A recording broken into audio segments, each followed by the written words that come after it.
Konnichiwa guys, for today's vlog ay share ko po ang aming experience na nakapunta kami ng Osaka, Japan at nakapag-selfie pa tayo ng madalian sa airport. Ito po ang airplane na sasakyan natin ng picture.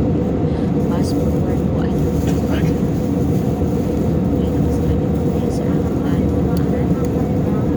deposit nga po yung natulang upuan kaya nakapag-take talaga ako ng video dyan. Fast forward, dumating na po tayo sa Osaka, Kansai. Ang airport na nasa ibabaw ng dagat. At dito po ang surveillance camera ng Kansai Airport. Kahit nandito na po tayo sa Universal Studio. Anong atake?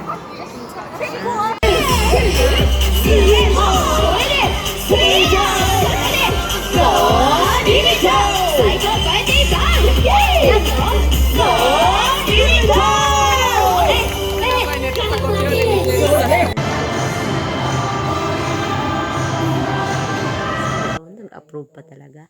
Nakapag-picture na tayo sa Harry Potter Castle. At ito po ang picture selfie namin ng boyfriend ko. Ang flying dinosaur at Water World. Ang ganda dyan.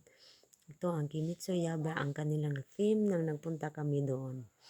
At kumain na nga lang kami sa restaurant na malapit lang doon.